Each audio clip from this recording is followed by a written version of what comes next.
कभी सोचा है कि गूगल मैप्स या किसी वीडियो गेम का कैरेक्टर हजारों रास्तों में से सबसे छोटा या कह सकते हैं सबसे अच्छा रास्ता आखिर चुनता कैसे है?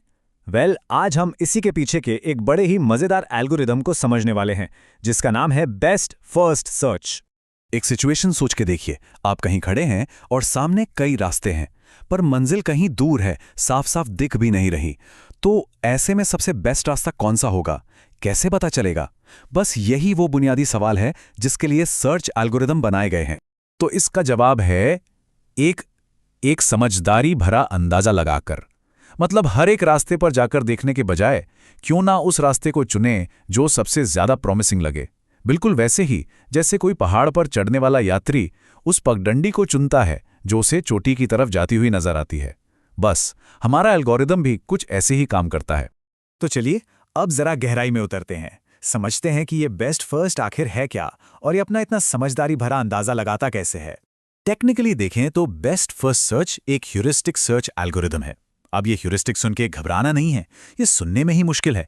इसका मतलब बहुत सीधा सा है, कोई भी प्रैक्टिकल नियम या रूल ऑफ थंब जो फैसले लेने में मदद करे।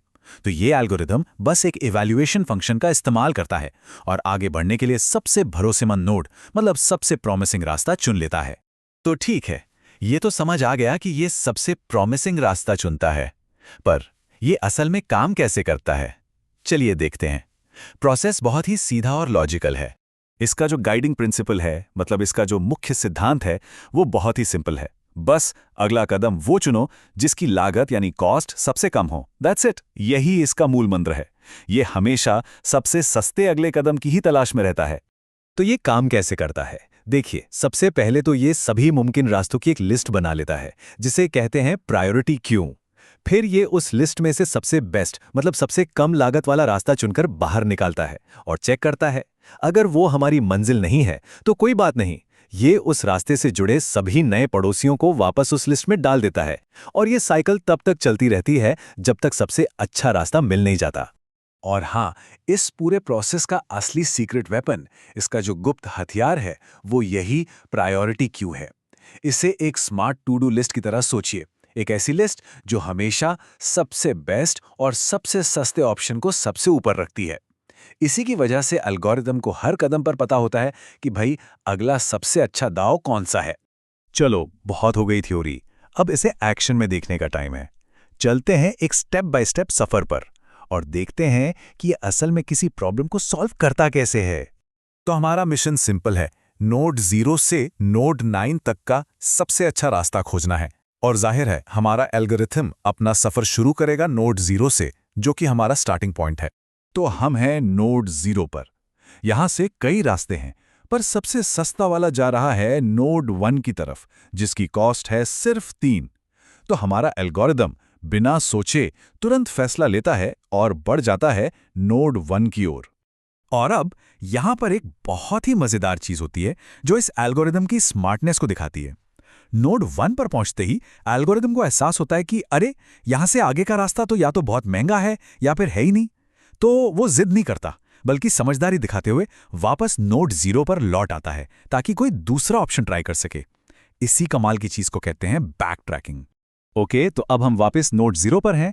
एल्गोरिदम अब अपने दूसरे सबसे अच्छे ऑप्शन को देखता है, जो है नोड 3, जिसकी कॉस्ट है 5। तो अब हमारा सफर इस नए और उम्मीद है कि बेहतर रास्ते पर आगे बढ़ता है। नोड 3 से एल्गोरिदम फिर से अपने ऑप्शंस को तौलता है और उसे सबसे अच्छा रास्ता मिलता है नोड 2 की तरफ। तो सफर अब उस ओर बढ़ता है। अब हम हैं नोड 2 पर। यहां से एक बार फिर सबसे कम लागत वाला रास्ता इसे ले जाता है सीधे नोड 8 की ओर। और बस मंजिल अब एक ही कदम दूर है। नोड 8 से ये हमारी मंजिल यानी नोड 9 पर सक्सेसफुली पहुंच जाता है। खोज पूरी हुई। तो इस पूरी प्रक्रिया के बाद जो फाइनल रास्ता हमें मिला वो है 0, फिर 1, फिर 3, 2, 8 और आखिरी में 9। एक बात पर ध्यान देना जरूरी है, एल्गोरिदम ने शुरुआत में नोड 1 पर जाकर एक तरह से गलती की थी, लेकिन अपनी बैक ट्रैकिंग की शानदार क्षमता की वजह से वो सही रास्ते पर वापस आया और मंजिल तक पहुंच गया। ठीक है, तो अब हम ये तो देख चुके हैं कि ये काम कैसे करता है, तो अब बात करते हैं इसकी परफॉर्मेंस की और इसके कुछ और खास वेरिएशंस की।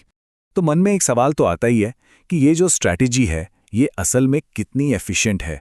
क्या ये तेजी से काम करती है, खासकर जब रास्ते बहुत ज्यादा हों और एकदम उलझे हुए हों? अब देखिए, तकनीकी भाषा में तो इसकी टाइम और स्पेस कॉम्प्लेक्सिटी को इन फॉर्मूलों से दिखाते हैं, पर आसान शब्दों में इसका मतलब बस इतना है कि ये एल्गोरिदम काफ़ी एफिशिएंट है। मतलब रास्तों का जाल कितना भी बड़ा और कॉम्प्लेक्स क्यों ना हो जाए, ये बहुत ज़्यादा धीमा नहीं पड़ता। और हाँ, मेमोरी का इस्तेमाल भी काफ़ी समझदारी से करता है। और सबसे ज़रूरी बात, बेस्ट फर्स्ट सर्च सिर्फ एक अकेला कॉन्सेप्ट नहीं है। ये तो असल में आर्टिफिशियल इंटेलिजेंस में इस्तेमाल होने वाली कई दूसरी बहुत ही मशहूर और पावरफुल सर्च स्ट्रैटेजीज के लिए एक नींव के पत्थर की तरह है। इसके दो बहुत ही फेमस वेरिएशंस हैं। एक है ग्रीडी बेस्ट फर्स्ट सर्च और दूसरा है ए स्टार सर्च एल्गोरिदम, जिसे ए स्टार भी कहते हैं। ये दोनों गेमिंग से लेकर रोबोटिक्स तक हर जगह इस्तेमाल होते हैं। और अच्छी खबर यह है कि अगर बेस्ट फर्स्ट सर्च समझ आ गया तो इन्हें समझना बच्चों का खेल है। तो अब एक आखिरी और बड़ा जरूरी सवाल, क्या होता है जब सबसे प्रॉमिसिंग, सबसे भरोसेमंद दिखने वाला रास्ता असल में एक जाल हो? एक ऐसा रास्ता जो शुरू में तो बहुत सस्ता और अच्छा लगे, लेकिन आगे जाकर एक बंद गली में खत्म हो जाए। इस पर सोचिएगा जरूर।